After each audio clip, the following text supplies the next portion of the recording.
As-tu déjà eu cette impression étrange, en sortant d'un rendez-vous bancaire, que tout avait l'air trop bien huilé, trop professionnel? Ce n'est pas un hasard. Et si derrière chaque conseil rassurant se cachait un système parfaitement huilé, pas pour faire croître votre argent, mais pour capter le maximum de charges, année après année?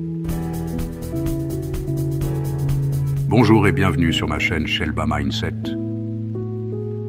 Dans cette vidéo, je t'emmène dans les coulisses d'un entretien avec un conseiller bancaire. Un entretien où tout semble penser pour ton bien, mais qui, en réalité, enrichit surtout la banque. Et croyez-moi, une fois que vous verrez les coulisses, vous ne regarderez plus jamais vos relevés de compte bancaire de la même manière. Sans attendre, suivons la rencontre entre Wafo, un client, et Bertrand, son conseiller bancaire. Bonjour Bertrand, j'aimerais commencer à investir, mais j'y connais pas grand-chose. Vous avez quelque chose de simple? Bien sûr, monsieur Wafo, on peut gérer ça pour vous. Vous n'avez rien à faire, juste déposez votre argent et on s'occupe de tout. C'est plus sûr et beaucoup moins stressant pour vous. Pourriez-vous me dire combien ça coûte, ce genre de service? Seulement 2% par an, monsieur Wafo. Mais avec notre expertise, vous êtes entre de bonnes mains. On gère des milliards de dollars, on sait ce qu'on fait. C'est ici le premier piège classique. Ces 2% semblent anodins, presque négligeables. Mais sur 20 ou 30 ans, c'est une fortune que vous laissez filer. Surtout quand vos placements génèrent 4 ou 5% par an. Ce qui veut dire que la moitié de votre rendement part en frais. Et même quand les marchés chutent, la banque, elle, se paie toujours. Leur expertise, elle est réelle, mais souvent centrée sur l'art de prélever, pas celui de vous enrichir. J'ai entendu parler des ETF.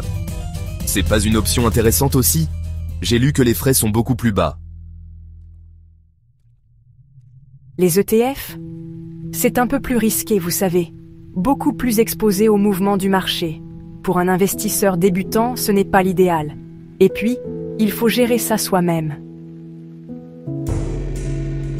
Et là, le deuxième piège fréquent. Les ETF sont effectivement beaucoup moins chers. En moyenne 0,1% de frais, contre 2% proposés par Bertrand. Surtout, les rendements sont souvent supérieurs à celui des portefeuilles pilotés. Le problème ici, ce n'est pas la performance, c'est que la banque ne gagne presque rien sur ses ETF, alors elle vous les déconseille, non pas pour vous protéger, mais souvent pour protéger ses marges. Et si je veux juste utiliser mon CELI, c'est possible. J'en ai ouvert un, mais je ne sais pas trop quoi en faire.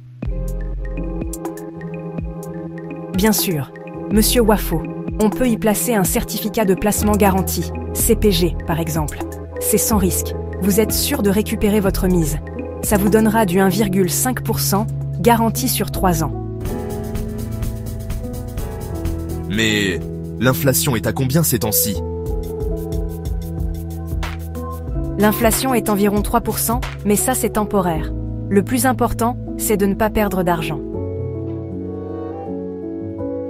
Ici, le troisième piège, en effet, en proposant un produit, vous fait perdre de l'argent.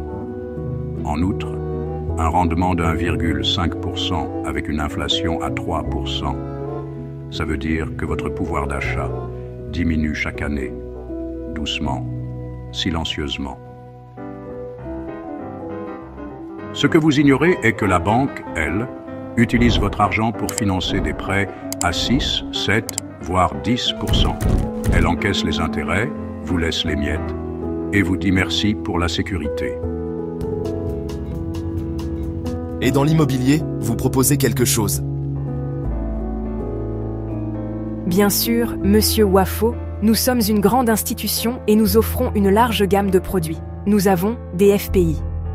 Ce sont des fonds qui investissent dans l'immobilier commercial. Bureaux, commerces, etc. Ça donne un bon rendement, avec une belle diversification.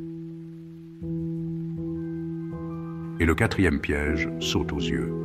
le client novice n'a aucun moyen de savoir que ces FPI peuvent contenir des biens peu rentables, immeubles de bureaux vacants, centres commerciaux déclinants, et surtout truffés de frais comme des frais d'entrée, des frais de gestion, des frais de sortie. Pire, le rendement est faible, mais encore une fois, la banque, elle, se paie sur chaque étape. J'ai vu que je paye une assurance carte de crédit, une assurance téléphone et une autre pour la protection juridique. Je les utilise jamais. Monsieur Wafo, ces protections sont importantes. Mieux vaut les avoir que s'en passer. Pour quelques dollars par mois, vous êtes couvert en cas de problème. Ces assurances, souvent inadaptées à votre propre réalité, constituent le 5e piège. En réalité, ces assurances sont rarement utilisées, bourrées de conditions, de franchises, de limites floues. Le client paie 9 $, 99, 12 $, 99 parfois, 19 $, 99 par mois, pour des services qui ne lui rapportent quasiment rien. Mais à l'échelle de millions de clients, ces mini-abonnements sont une véritable machine à cash pour les institutions. Et si j'ai besoin d'un prêt pour faire des rénovations, vous avez quelque chose de rapide ?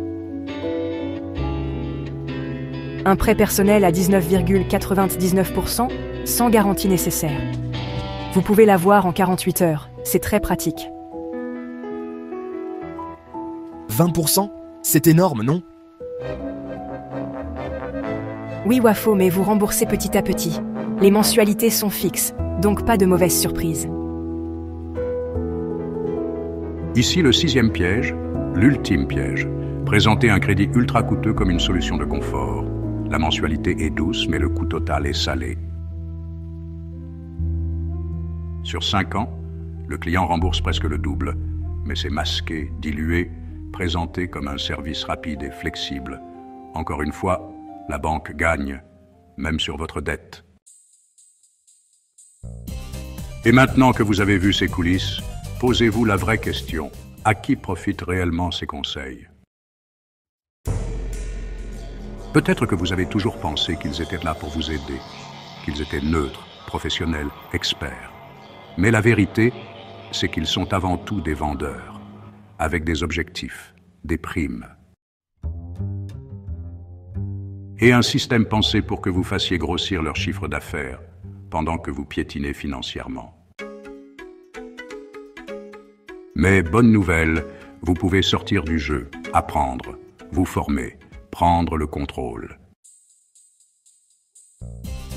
Et investir intelligemment, sans enrichir ceux qui profitent de votre ignorance. Et surtout, n'allez pas cliquer sur une des vidéos qui apparaissent à l'écran. C'est trop risqué pour vous d'y découvrir les vraies règles du jeu. Et ça, croyez-moi, ce serait une catastrophe pour leur business.